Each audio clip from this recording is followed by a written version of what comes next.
Good morning again. I'm Kristen Forster, and this is Crumbs Under the Table, just my daily kind of thought for the day while I walk my dogs. Short thoughts. It's interesting, the last few days I seem to have been kind of bouncing around the theme of eternity in their hearts, the size of human life, and so on. And this morning on my little kind of Bible app verse feed, it popped up Psalm 90 verse 12, which kind of fell into that pattern. So I've said it quickly at the front so I can remember the exact reference. If I leave it to the end, I'd have forgotten which verse it was. But Psalm 90 verse 12, which says, "Teach us, O Lord, to number our days so that we can gain a heart of wisdom." Teach us, O Lord, to number our days.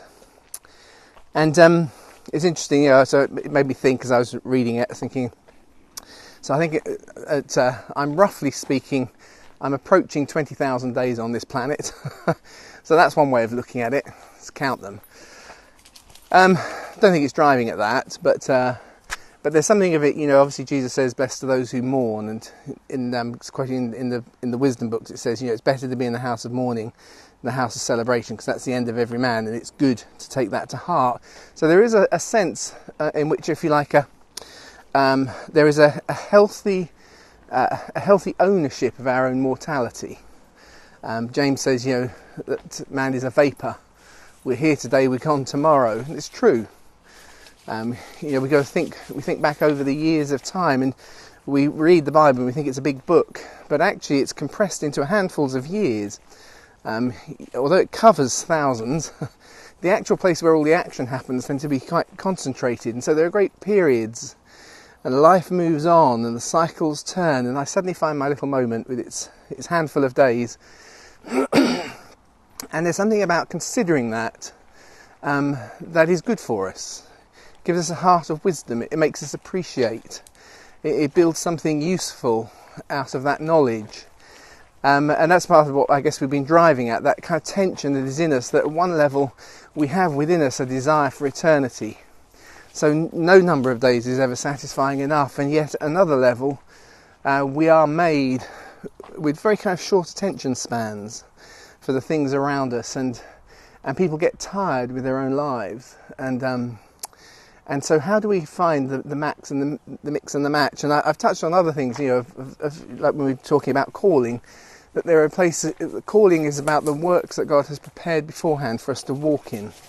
I was going to turn the camera around, because I'm aware my dogs are just enjoying running through this little kind of woody area. And as we kind of do this little strip, it's not a very long one. We have to turn off through a big field in a minute. So what was I just saying? Yeah, that's right, calling. And one of the things I always kind of try and draw out on that is that calling is not eternal. Calling is temporal. It's for a season. He knows our days. The Psalm says that. He knows the days ordained for me, laid out for me. And that's not a simple statement of count. What that means is he knows the context I'm being born into. He knows what's in me. He knows the situation, and therefore he understands the kind of life I'm going to have. So it's not quite as fatalistic in my mind as some people treat it. But to know those days, and that's part of, if you like, the growth of wisdom in us, is to understand our context and to enjoy the moments that we're in, but not in a sense in which they are divorced from eternity, but they are a drop within it. And if we focus too much on the big picture, we end up not being able to enjoy the many things around us.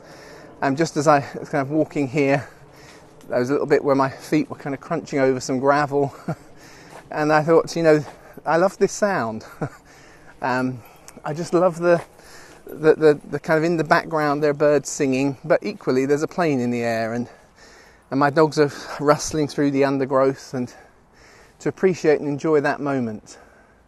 And yet to remember I only have a limited number of these days as well. So what do I do with them?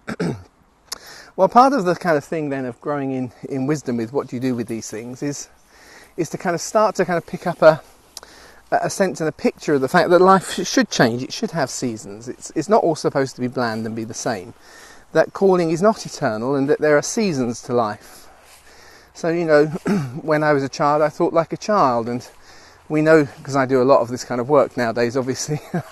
I say obviously, because many of you don't really know me that well, but working in that kind of the realm of sort of psychological coaching and development, but you know that children think very differently. There are hormonal triggers that kind of bias them towards certain brain structures, and there are parts of the brain that just aren't developed. You know, the prefrontal cortex, which is critical to good decision making, doesn't fully develop till your mid-20s, which is interesting because you know, back in kind of classical European culture, mid-20s is about the time that people thought was a good idea to get married. You see, you know that you've kind of hit that point now where you're kind of, there's a sense about your adult life is now shaped up for and you've become the person you're likely to be during the years when you're going to have family, for instance. You see, so that's a good kind of phase, and to have kids, we're kind of made that way. If you go back kind of 10 years to the time when kind of puberty was kicking in, from about the age of 13, say, it varies depending on kind of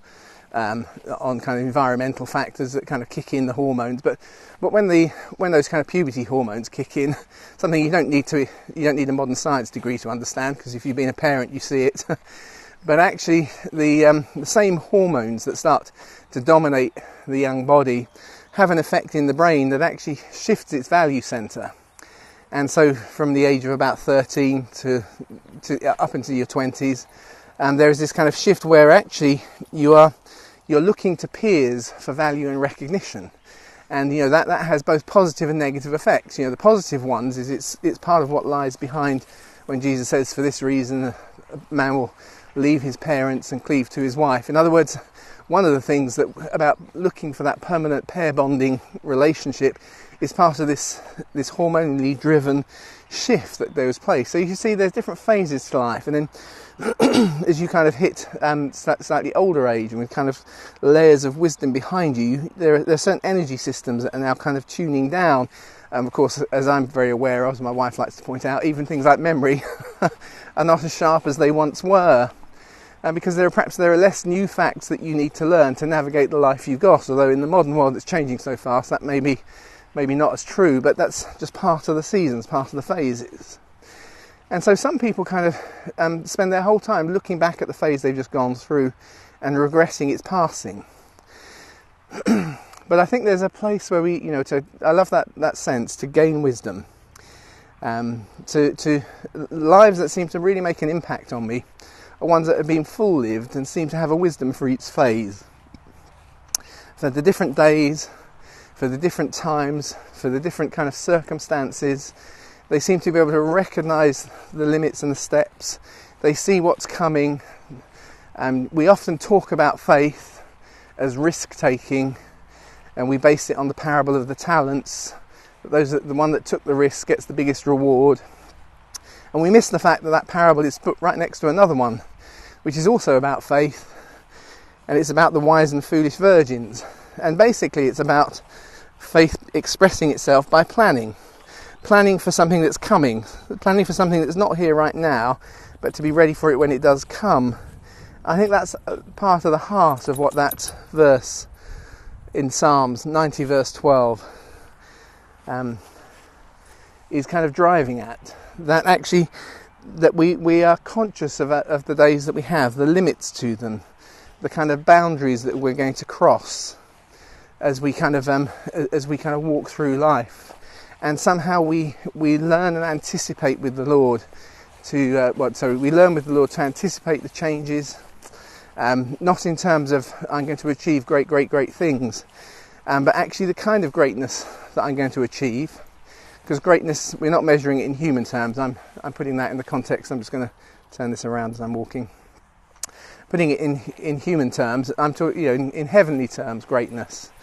In heavenly terms, actually the right word, the heavenly measure is fruitfulness. To be fruitful in the season I have is to be faithful with the things that are natural to that season. And so, for my season, as the children have left home, obviously I'm now more faithful with my dogs than I used to be when I was a teenager, and hardly ever walked my dog. But equally faithful with my wife. And that's different. It's not just kind of a physical thing. It's actually about the emotional space we both need, and not space, the emotional connection and space that we both need. It's to be faithful with those things. That's where we become fruitful. so we understand those moments, and always to know that it doesn't matter how long we've lived, there's always more ahead of us than there is behind us, because we are made for eternity. It was put in our hearts and it's shared with us through the life of Jesus. It's kind of injected into our bones. And so in one sense, as I kind of, I hit the sort of the third of my life. I don't want to call it the final third, but you know what I mean. As you hit the third, think of it in sort of 75 perhaps or whatever. It's easy to kind of start thinking, oh look, we're on the downhill now, but actually it's a different season, different period. I've always been aware of my mortality. Had to be since the age of 15. When I was diagnosed with that non-Hodgkin's lymphoma, I didn't expect to live beyond that.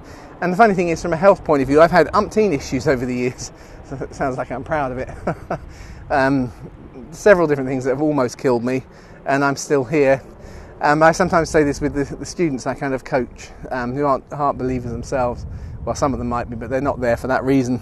I often kind of laugh and just say, I can stand up every day with victory and say, I'm still here. In this life, but actually even beyond as well. Of course, I have my hopes and my assurances. Why was I saying all that? I got distracted on. So I can't remember why, but you get what I'm driving. Oh, that's right. It's because I was saying I was always been conscious of my mortality, and so it gives a different quality to life. And but when I say mortality, you see, because death is just a kind of a doorway now. It's just a kind of another crest in the horizon you're walking up. I remember the one time I climbed Ben Nevis a lot of years ago. You kind of head up the slope, which is the standard way. I just went the easy way, not the difficult way. You see a ridge and you think you're getting near the top, and as you get over the top of it, you suddenly realise there's a little bit of a plateau, and then it goes up again. You just couldn't see the next stage. And I often think of life as a bit like that. We see these kind of horizons coming. We think we're about to make it. We're coming to the apex. And we get there, and suddenly we see there's more beyond. And it's a new phase, it's a new day, but there is something that comes out of consciously owning it.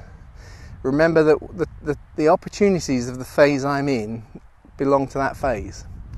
I can't have children once we hit my 70s. I have them when I'm in my mid-20s, and I'm better suited to having them at that point.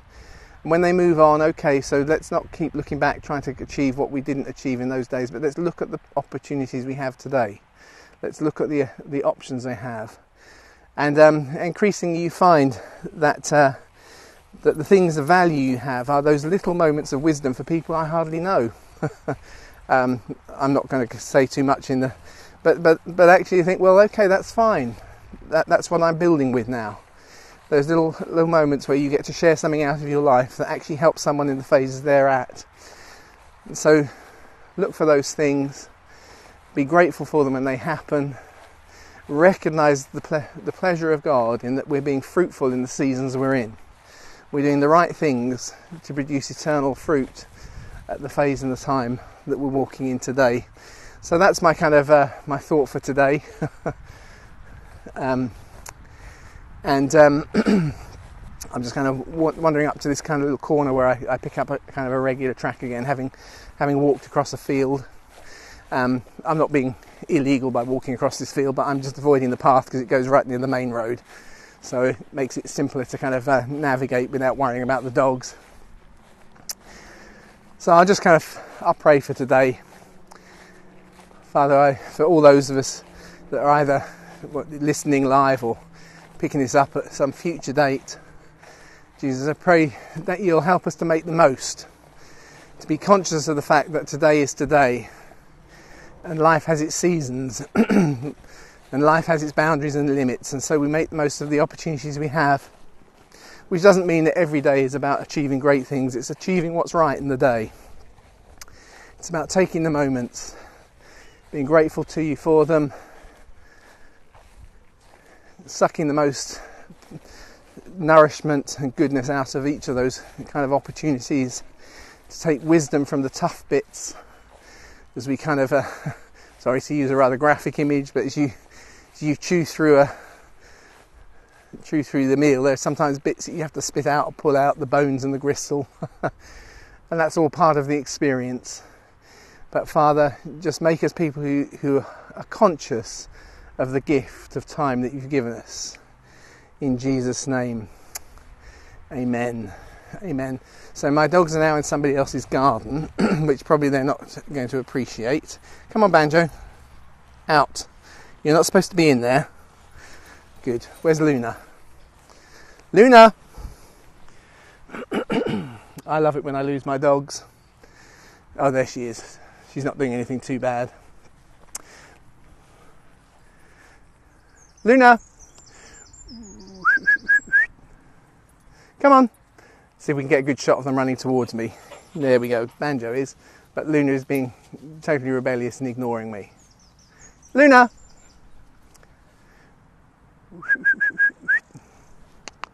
Come on. Come on. Come on. No. Oh well, we'll leave her standing on the edge. And I'll see you again perhaps tomorrow. Bye then.